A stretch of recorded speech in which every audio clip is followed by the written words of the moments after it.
Hi, everyone, and welcome to the 12th Annual Naples International Film Festival and this special live TalkBack Q&A. I'm Shannon Franklin, festival producer. We want to thank our TalkBack Q&A sponsors, Saran and Stan Kraushar.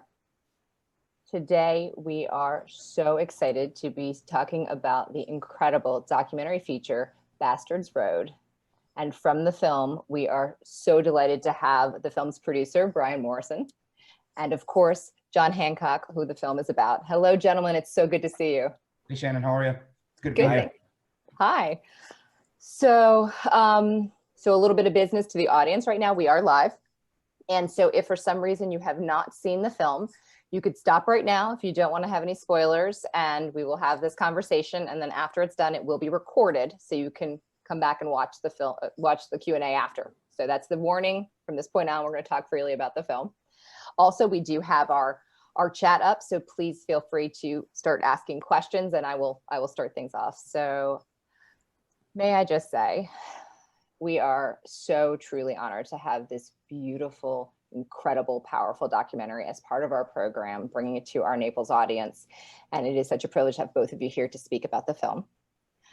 I think out of the gate, we have to ask, how did this come to be? How did this documentary happen? Did that start with you, Jon, with you, Brian? Give us a little backstory of how Bastards Road came to be.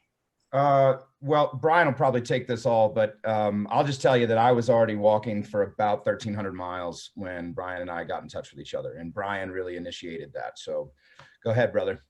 Yeah, so Jon and I went to the same high school. We shared a few mutual friends. When, you know, like Jon had described, he was already walking. He was featured in a lot of like local newspapers, TV specials on those like local areas that he was walking through. And so I became aware of that through mutual friends, became very interested, and then come to realize my next door neighbor is Jon's closest friend growing up. So Dave Parks put us in contact with each other, and we had a few talks while Jon was out on the road. I was just struck by what Jon was doing, that we, you know, lived in the same area. We shared, you know, like I said, a couple of mutual friends, but hearing those news specials, it just wasn't enough for me. I just had to dig. And that kind of was, you know, reaching out through Dave was kind of how it all started. And I should have said, where are you zooming in from right now? I'm in Sierra Vista, Arizona, so right on the Mexico border. I'm close to the Annapolis, Maryland area. And is that the area where you guys are both from? Mm-hmm. Yes. Okay, okay.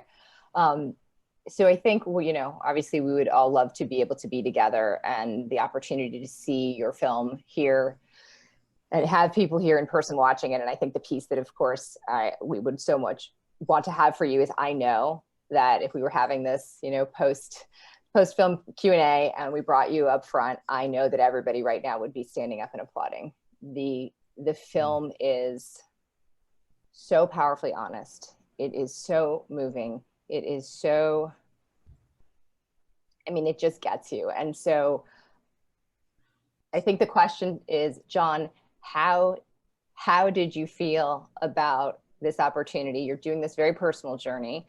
You're walking, and then there's this opportunity to have this moment documented. And so what was your thought process? What was that like for you to make that decision? I was pretty nervous about it, but I had started the walk and had been just documenting it through Facebook. And, you know, you see in the film, you see all these different little vignettes that I'm doing or whatever. And sorry, there's a little person trying to get in my room. But I had really wanted to tell people what I was doing. I had really wanted to tell a lot of people what was going on. And I didn't know how to do that. I didn't know how to reach the most amount of people I could, because I wasn't seeing, and of course I'm not some sort of like shares and you know, views junkie. It doesn't apply to me. I don't care about it, but I do care about the message. And I didn't know how to reach as many. And as Brian started talking to me about this film, I had flown home. I paused the walk to go to a VA appointment that I couldn't miss, because if you miss it, you get shuffled down to the bottom of the deck, and then it's 12 years until you get another appointment. So I had to stop, and we paused. We went and did a couple of interviews at Brian's house in the basement. And, you know, I realized that this was something that was very unique, and I wanted to allow Brian the freedom to help tell the story. And through doing that, I became very comfortable. Now, I've always been a loudmouth, and I've always been very open about who I am and what I'm doing. Even in the dark days, I was always open about it. But I just wanted this to get out more, and I wanted others to see what I was going through so that I could maybe unconsciously help them, or maybe they could unconsciously help themselves. And so I thought this was a great opportunity to do that. And also, you know, we had said from the beginning, you know, hey, even if this movie sucks, at least we have something for the boys out of, you know, for our magnificent bastard brothers. And I think I really took that on and was like, you know, yeah, if it does suck, at least we've got something that's documented. And it turns out it doesn't. And a lot of people are really gravitating towards it. Yeah, that is definitely not the description. Sucking is not the word that I would use to describe this film at all. It is quite the opposite. It is an extraordinary piece of filmmaking. And I think, because we spoke briefly before we went live, and I don't know that I said this on camera, so I want to make sure to say, Jon, thank you so much for your service and for your willingness to be this bold and vulnerable on camera and sharing yourself in this way and allowing Brian to capture it. So I want to make sure to thank you for that. Thank you so much for having me, and thanks for, you know, putting up with it. So Brian, what's that like? So you're like on the road now, right? Documenting this. So can you talk a little bit about? Yeah, I wasn't, I don't have a long history of work doing documentaries. It was a new endeavor for me, especially on the scale that it was. And, you know, it was a lot of learning as I went. Jon would share with me where he anticipated to be within like a week or 2 weeks when I had a available window to fly out and kind of intersect him on the road. I would put as much camera gear into a rental car, and you know, that morning as I flew in, Jon would send me an updated GPS pin of where he was, and then we'd just try and track him down. And there was about a 10-mile stretch of where I just paid attention a little extra to any moving objects on the side of the road, and sure enough, every time I found them. And so yeah, it was a process. Jon was on the road, and I didn't have a lot of time to wait. I didn't want to sit and wait to figure out exactly how it was going to happen, how I was going to afford the trips out there. I just knew that I had to get out there as many times as I could. It ended up being about 7 trips once a month while Jon was finishing his walk.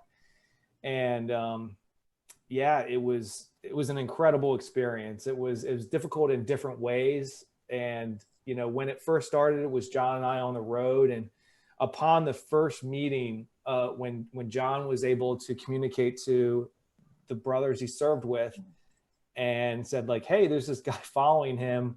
Can he come too? And I knew that was an incredible ask. And I had a large degree of anxiety about stepping in there and ruining those reunions that in some cases Jon hadn't seen these guys in 10 years. So I wasn't exactly how sure it was going to go, but there were moments where I just really wanted to be a fly on the wall and just, you know, not put myself out there. But it really was, just from the jump, so humbling and impressive and inspiring to me that those guys allowed me in the door to talk and share those very sensitive, personal, and intimate moments. And it's a testament to the loyalty they have to each other, the faith and the willingness to support each other that they have, so that Jon and I have a relationship, and Jon has a trust in me, and that transcended that trust to me to enter into that world. And I, you know, as you kind of had said, it's an incredible thing to open yourself up to a camera and as a documentary kind of subject, if you will. But it was a courageous thing that they did to be able to just even like let me in that door. So I'm really forever grateful for that. And I mean, yeah, Jon, I mean, like you said, for you to make that decision personally that you're going to try this experiment, right? Like, and maybe something maybe amazing will happen, which it did. What was it like broaching each and every one of your of your fellow Marines that you wanted to talk to, and your veteran friends, and saying, I'm going to come in and do this thing? I mean, what was that? How do you have that conversation? Well, it's a very frank conversation, and it was very quick. And the first one was Levi Gibbs out of North Platte, Nebraska, and Brian had met up with me, and that's actually the opening scene. We're in some sort of wooded area in Nebraska near this reservoir, and so I had called him and said, hey man, I don't know if you're tracking this or not. I mean, I know I'm coming to your house, but there's a guy that's following me with this camera, and we just kind of decided that we're going to try to document this. And every single guy, as it went on, it became easier and easier because so many people had already known. They're like, oh yeah, there's a camera guy attached to Hancock, so they're coming. But in the beginning, it was these guys were calling me and they're like, hey man, is he on the level? And I was like, absolutely. And do you trust him? And I said implicitly, and they said, all right, man, he can come in and we'll just see what happens. And that was it, because my word to my brothers is gold, and vice versa. And if they say something to me, then it's gospel, and if I say something to them, it's trusted. So we took a real big leap of faith with each other.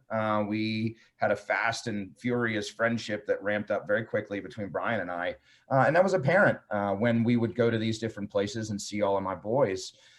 It was very quick, and the trust transcended, and it just flowed, and it flowed very easily. There were a couple times where guys were kind of like, oh shit, there's a camera in here. But it disappeared very quickly. And because when we talk to each other, we don't care who's around, because we're just going to say what we say anyway. And if you don't like it, you can leave, because we're not. And that really just kind of made the camera fade away, and Brian just moved into the background, and that camera moved into the background, and we just allowed ourselves to be in each other's presence. And that's really the greatest thing we can do for one another, is just be there in each other's presence and just show each other that we still have the amount of support and love for each other. I mean, that's so beautifully said. That is one of the things that I think struck me, and I'm sure speaks to a lot of our audience and those that see this film.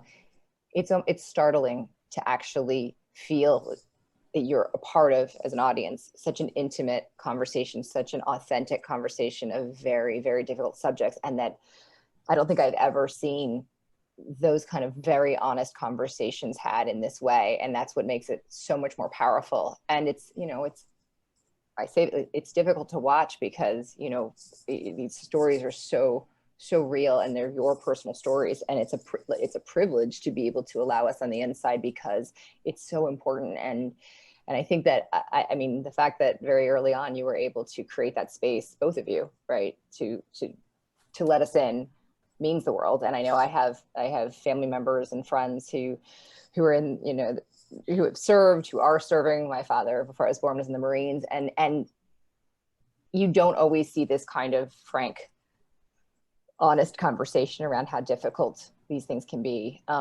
What has it been like as you've, I should say, even documenting it? Did it change your perspective, Jon, that you started to talk more and more about these things? Did it your journey, both walking and now you're doing it with this other goal in mind? It's always a great question, because it morphs for me almost every day. I have always desired to speak frankly about who I am and what I've gone through.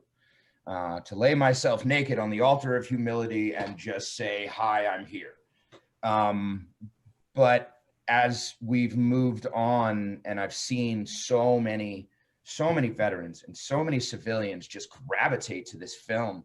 And I've had some really, getting a little choked up, but I've had some really great experiences with people who I've never known. And, civilians who have come up to me and said, my dad was a Vietnam vet and he killed himself, and now I have to go back and learn how to forgive my father. It's like, oh my God, it's woo. But it's been a great journey. A little 1, 2, 3, breathe. It's been a great journey, and it's always so great to see others affected and want to change and want to help others.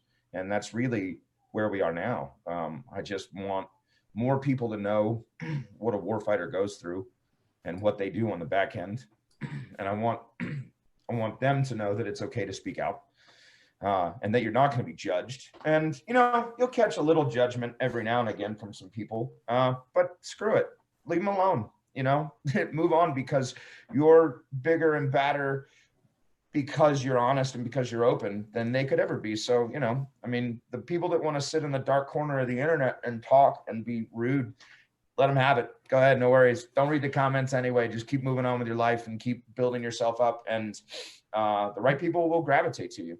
And that's what we're seeing now. And we're seeing this bridge being built between the civilian and veteran worlds. And that is the goal. It's the goal to create that homogenous American community again, and focused around the veteran who has deployed and who has seen the horrors of war, and then to come home and be accepted home. And I think that's really what we do now, is we welcome these guys home, and that's it.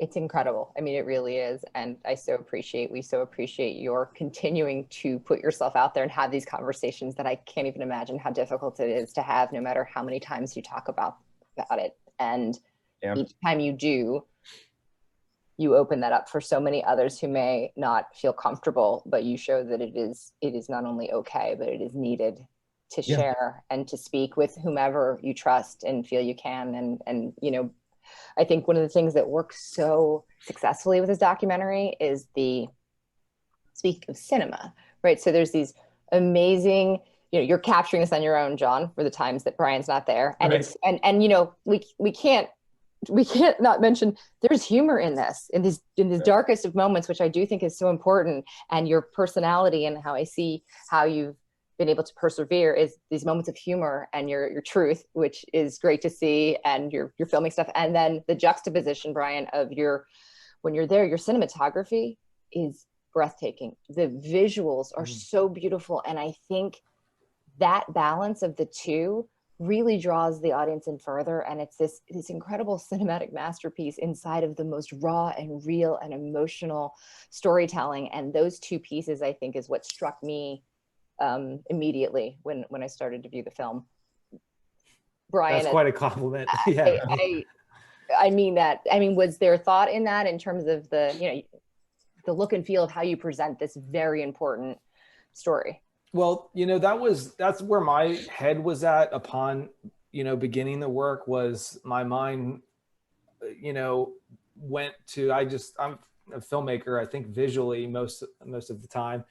I just thought about Jon being alone out on the road and having psychological warfare on yourself, but amidst the beautiful landscape of this country, and, you know, how much horror, but also beauty is from that. And so that kind of informed some of the decisions to maybe like shoot slow motion during moments, because it just felt like these times, as you're reflecting back, as you're moving forward step by step, each step becomes a little bit harder, longer. You're in it, you know, the time just probably just seemed to warp in so many different ways, you know, as you go on, as you undertake that type of journey.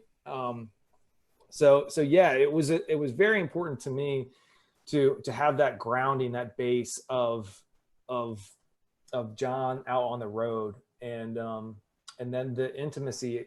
I mean, that's just, like we kind of talked about before, I mean, it just evolved as Jon and I's relationship evolved. And as I learned more, I didn't want to learn too much about, you know, the trauma and the stigmas and the stereotypes and what, you know, psychologists could bring to the table, and the history of PTSD as it was named and renamed again and again. I just kind of wanted to learn from them and learn from Jon, and have that experience kind of, you know, be part of the audience's journey. You know, as I learn, they'll learn. And I didn't want to take for granted knowing certain things. I wanted to immerse myself into things that Jon and his brothers experienced on a particular deployment level, about what it was like for them Not as much compared to other war fighters, but just them particularly, what they went through. I think, as you say that, yes, I think that's another piece that makes this film so special. Like, as you said, the clinical aspect is not what this is about. This puts it into context in just a very real human viewpoint. These are real stories about real people, and this isn't, you know, and again, it's important in the clinical side, but that's not what this story is. And I think that's why it's so impactful as a person watching, is that you just get the sense like, oh, that's what those words mean on the paper, but this is what the experience is like for these men and women who are going through these things. And I think that choice, that perspective, is another component that makes this piece of art transcend into something so much more. The power of film and the power to be able to reach these audiences and these people. That shows so beautifully. Jon, was there any conversation with Brian that after all the journey has happened and all the footage is captured, that the things you may not want to see in the final cut, was there any conversation around like, we're going to go there, but then you have the opportunity to say, can we not include that? Or was it always going to be wide open and Brian's choice? How did you approach that? So Brian and I early on had kind of made the decision. He was like, yeah, you got final cut, buddy. No worries. Like, whatever you don't want in there, we'll work around it and we'll figure it out. And I didn't want that really. I wanted the say, and I wanted the ability to kind of, because I mean, okay, so I'm consulting producer on the film, I guess, right? But what I really wanted was Brian's ability to tell it. And so I had to give him the leeway. And there was no subject that was off the table. I was like, hey man, if we're going to do this, like, we're going to do it. And we're going to drop the fig leaf and say, surprise, I'm here. And that's really what we did. And I really appreciate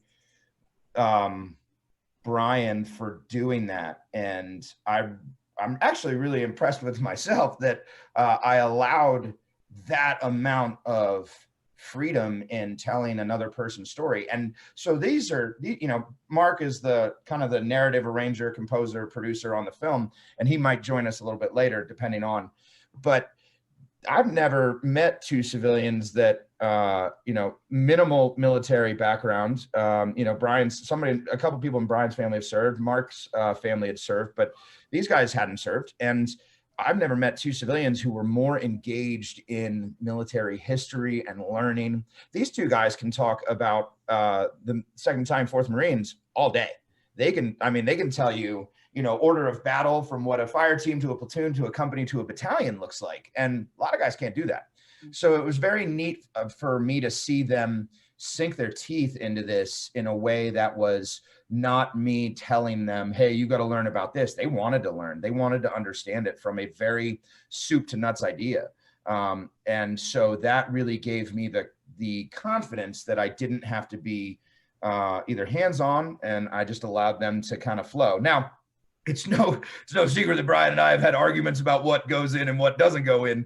But at the end of the day, I had to trust Brian, and I had to allow him the ability to tell the story from that civilian viewpoint, because that's how this film hits hard, is because there's a guy or two that sat in a basement for 3 years and yelled at each other and tried to make this movie as great as they could. And they did a phenomenal job doing it. And that's, I think, allowing that is kind of why we're here. I think the end result is extraordinary. I think that's another great, that leads to another question that I see here. Brian, for you, how difficult was it for you to separate your own emotions while you are capturing these moments, while you're listening to these stories, and also to be there technically to make the film, to capture the film? You're the cinematographer as well in these parts. So how difficult was it? Very difficult. I can only imagine. Yeah, there's it would have been nice to have a sound person or a assistant cameraman or just an assistant in general, but I knew that this was going to be a delicate process, and that if it was going to be difficult for me to enter that trust, just having another person involved seemed just like an overwhelming ask. And so I just committed to doing whatever I could to make it happen and make it work. Being solo. So, I mean, there were times where I would have to turn on the camera and I was engaging with somebody and I'm, an emotional mess. And I'm, in the back of my head, I'm like, okay, the camera's rolling. The audio is rolling. Is it too low? Is audio too low? Is it too high? Is the framing still good? Are we in focus? And at times, I set it up as best I could. And then I just had to kind of almost say a little prayer and say, I hope that worked out. And I hope, because I just tried as best I could. And I didn't want to, the conversation was the most important part of it. I didn't want to ruin it for anything. And yeah, so I stretched out the equipment as much as I could to capture as much content as I could and give these guys, just be there as much as I could for them. From a technical standpoint.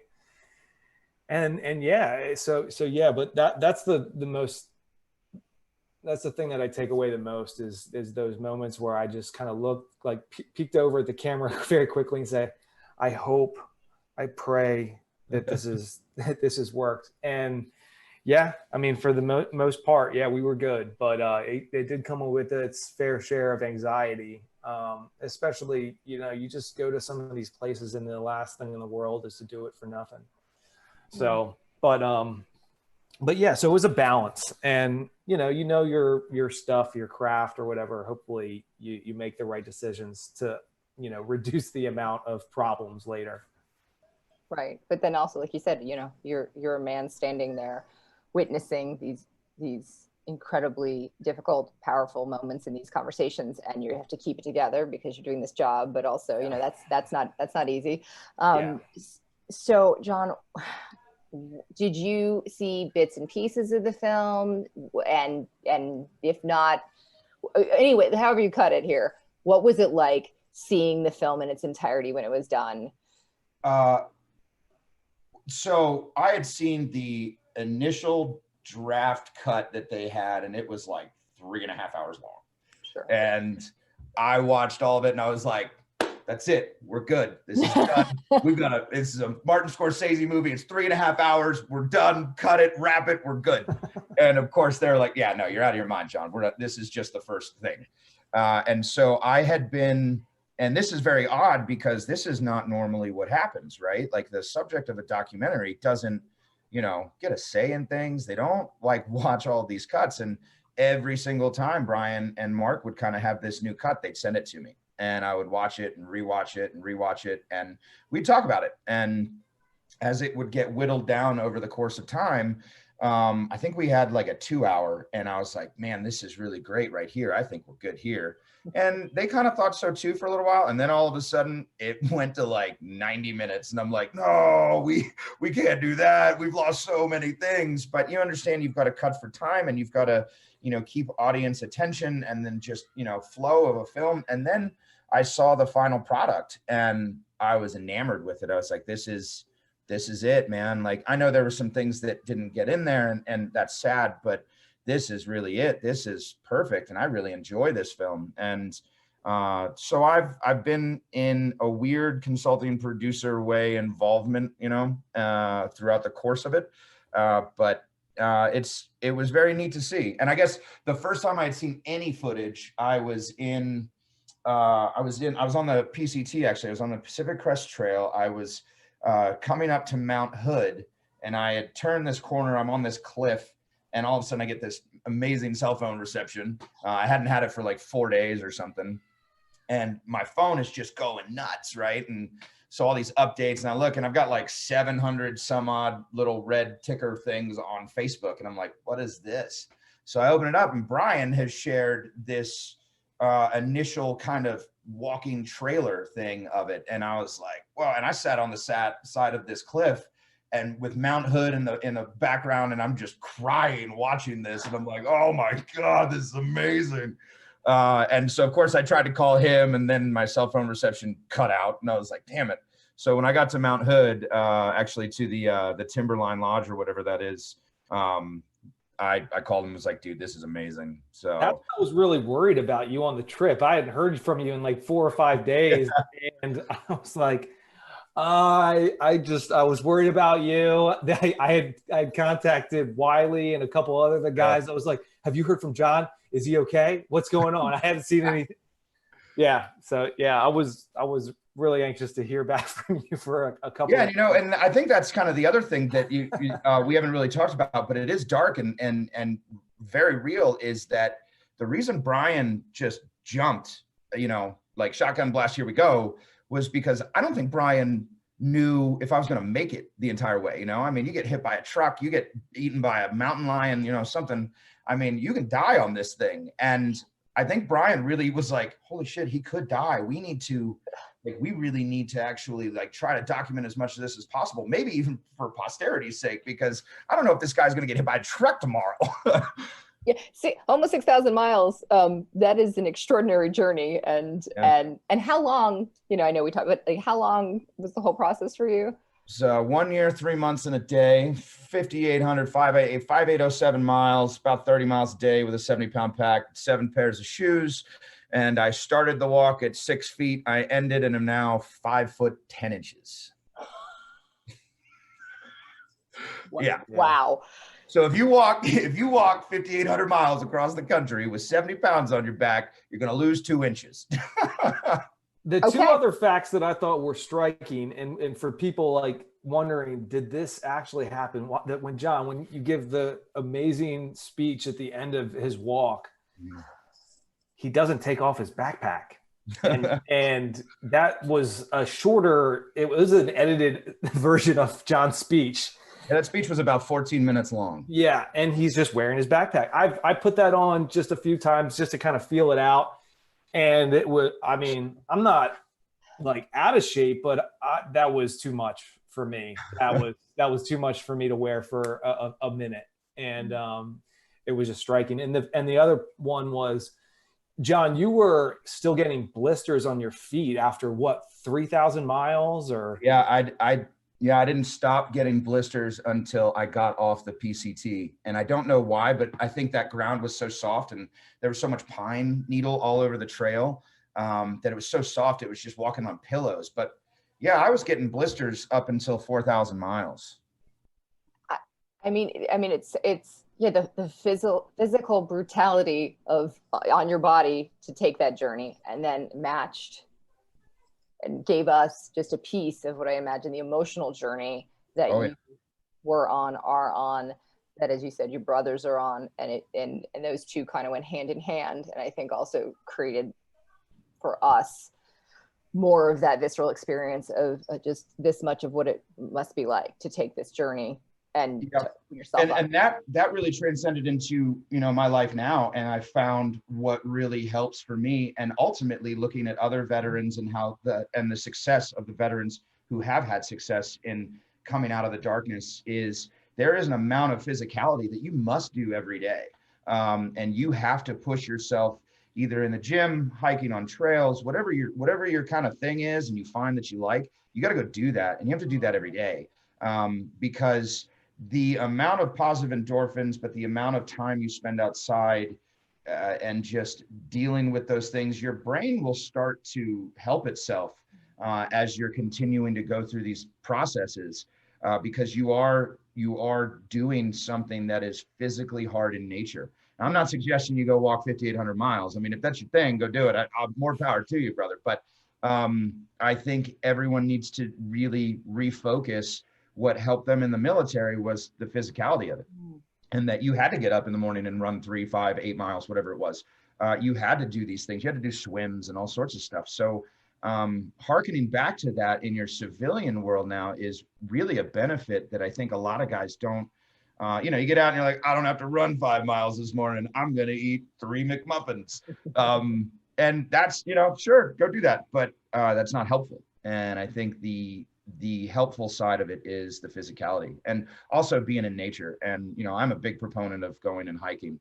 And we started a nonprofit called Bastards Road Project for that very endeavor, is to bring other veterans out into the woods, hike them from the South Rim to the North Rim and back to the South Rim of the Grand Canyon in 4 days, and really put them through into some of the most amazing places and views, but also really push yourself physically to understand that mentally and physically, you're still very capable of dealing with these emotions. And to give them that ability to do that again that's what I learned from this. And I want to impart that to others. There's nothing uniquely groundbreaking about the healing power of the outdoors, but you have to get out there and you have to give these guys, the guys and gals, the ability to do that.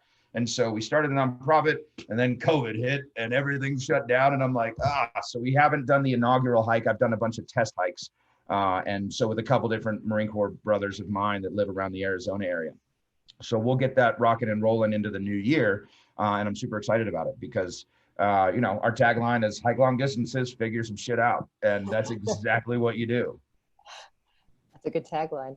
Yeah.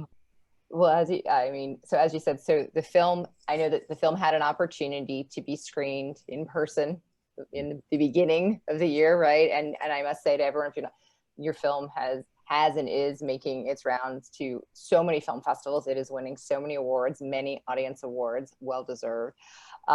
So as you're sharing this, obviously there's a reason that you're trying to get the word out, and you're bridging between the civilian experience and obviously serving your brothers and sisters, your veterans, so that those worlds can come together and you guys hopefully can find the support that you need and deserve.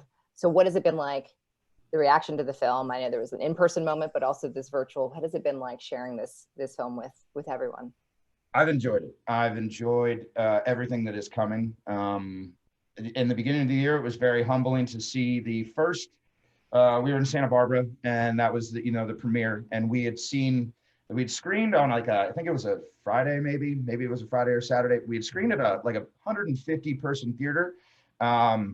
And that wasn't too full. I mean, it was not sold out, and there were a few seats empty, but it was full-ish.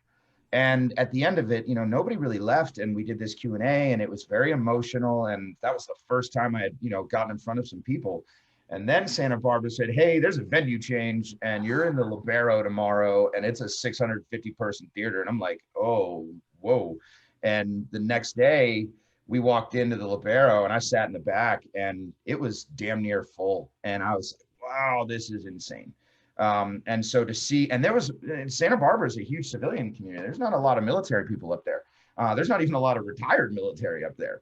And so it was a majority civilian, not involved in the military audience. And for them to stay after the viewing and ask really, really great and personal questions of, how do we help, and how do we, okay, we've seen this, we understand there's a problem, what can we do? And that was really life-changing for me to see that if you can see this movie, it will help change your ideas, because Hollywood screws up a veteran existence every time.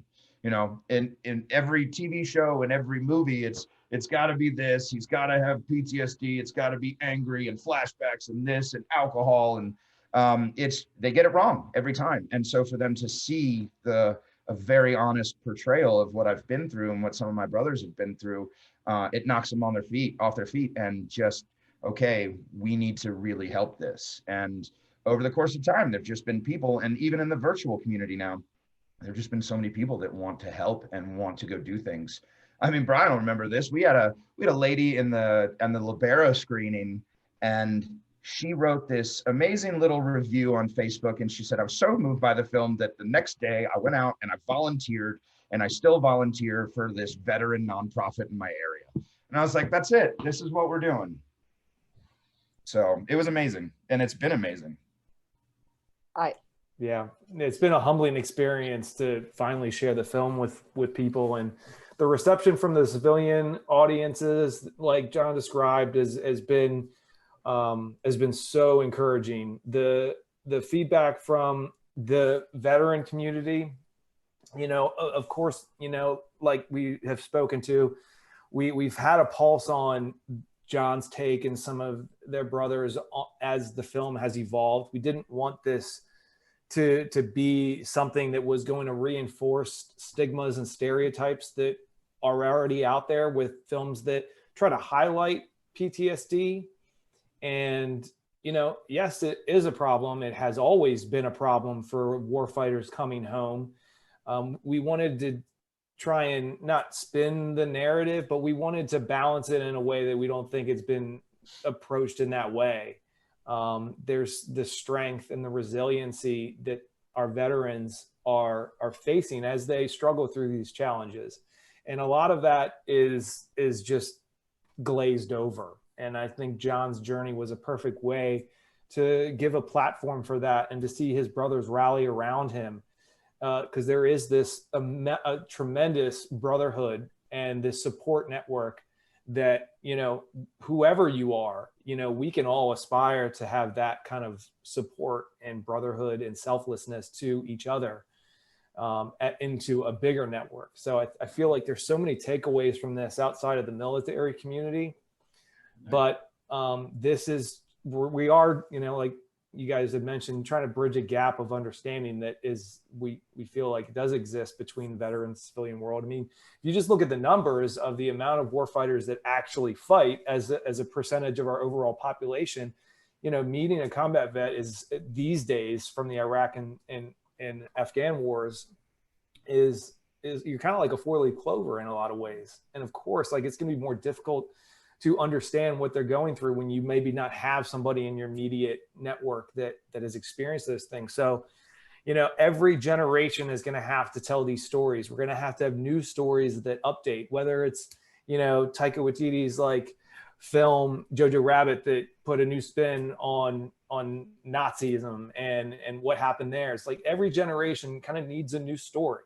And so, you know, we hope that we're part of that conversation to help give civilians a better context about what really is going on and what their lives are really like, and not just hearing some psychiatrist kind of give us a kind of a response that's scripted out. Hearing it from in their words, you know, on their terms was incredibly important and what we really wanted to do from the jump. So I'm here representing all the audience that, you know, for sure from the Naples perspective, but I know you're sharing this film everywhere. And as you said, Jon, how can we help? You know, my goal, and I'm sure many, is see this film. That's certainly part of why your film is in our program and sharing this incredible story so that more people can become educated, can also experience something if they have been to war, if they are veterans, that they can see themselves in a way that is positive in its darkness, that there is another side to this and they can be supported. So what and how can we? Okay, so, and that's great. And I've been dealing with this for so long because I'll never have the concrete answer. I don't have that answer for you, but I have things that are beneficial. So firstly and foremostly, I think and this is something that I'm kind of letting a little bit of a secret out. Veterans make fun of, especially the GWAT veterans, so Global War on Terrorism, Iraq, Afghanistan, Africa guys. We make fun of thank you for your service. We don't make fun of you for saying it at all. That would be horrible. And anybody that does that, please call me, tell me who they are. I will fly to them and hurt them. But we make fun of our response to it because we don't know what to say. As for the combat guys, are you thanking me for killing a kid? Are you thanking me for watching my buddy die? Are you thanking me for having survivor's guilt when I'm coming home? And conversely, on the other side of that coin are the non-combat guys and gals that are you thanking me for serving but not being able to do my job, or not going to combat, or having to go to Okinawa for 3 years instead of getting into the fight? So I posit that we subtract thank you for your service, because sometimes it feels hollow and we don't know how to respond. So we're kind of like, my response always and forever, and you can go back and look at the tape, it's probably cheers, no worries. Because that's just the way I've kind of dealt with it, and to move on so that I don't have to sit here. But if I'm giving the educational platform, then I want to take that opportunity. So I vote that we subtract that from our vernacular. And if we have a subtraction, we must have an addition. And I think that we bring back welcome home. And I think we do that from, we didn't do that for our Vietnam veterans. And I was wrong. But if you're gonna have a community and you're gonna be this American community, I think we have to include everyone. And in order to do that, we have to welcome them back into the fold. Coming home from war is very difficult, but coming home from war and experiencing derision and anonymity is even harder. And so to have that welcome home piece there gives that veteran just, hey, welcome home. It gives them just a sense of, I am home and people are behind me. Now, the other thing is, I think when you say welcome home, I think that opens up a little bit of vulnerability. And I think that's neat because now we can just listen, and it's on the veterans' time to determine when they want to talk. But it shouldn't be that long. I think you have to talk. And so I also kind of vote for cities around the country, towns, whatever, to have some of these little veteran forums where it is just veterans that could go in and vent to each other, and over the course of time, allow them to be comfortable to have a civilian audience come in and see some of these talks. And then bring those around the country. I think that would be amazing. And I think, the impetus for that could be this film. And so I think you couple this film with the idea that we could then start these conversations all over the country. I think that would be neat. They wouldn't be in the VAs, and they would be, kind of sponsored by the veterans themselves. I think that would be neat. And I think those are kind of the first steps in trying to help and trying to figure this out. Thank you for saying that. Thank you for being honest. Thank you for sharing your perspective, because I haven't heard that. And I know a lot of us appreciate the honest truth of what can we say, what can we do, what can't we do? And it's, again, it's continuing the conversation and not being afraid to step in it, So, absolutely. So thank you for that. I so appreciate that honest answer. And I know our audience does too.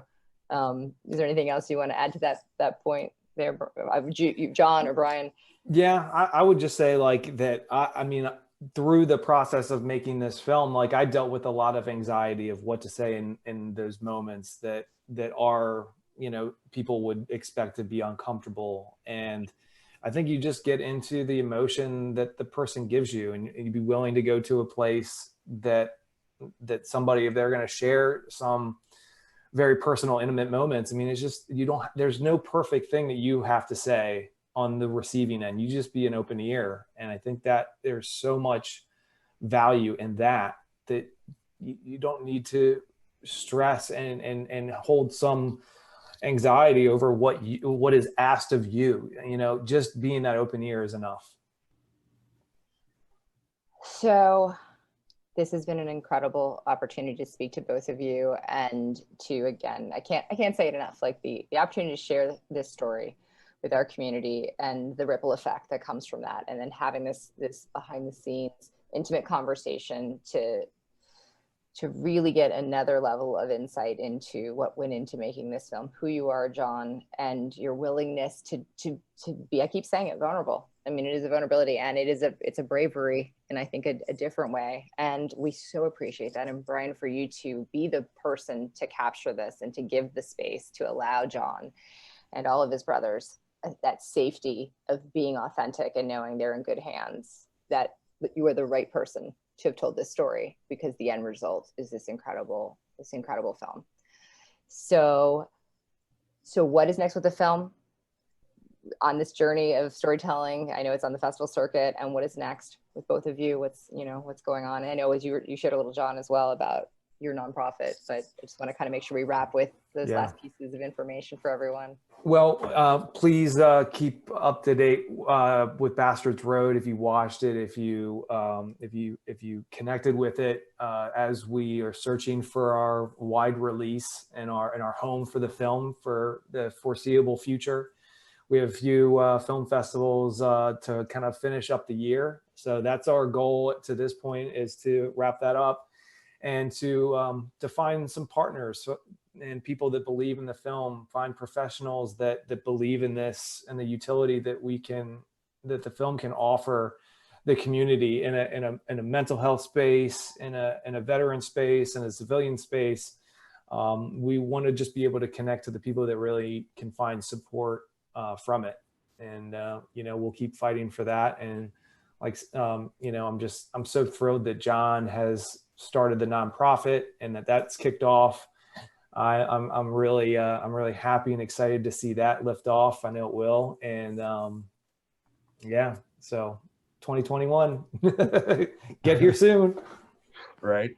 Yeah. I hope magically that COVID goes away on New Year's Eve and then we're done. it'd be really sweet to just wake up and be like, no more COVID. All right, great. Let's keep moving. So we'll see what 2021 really has to offer.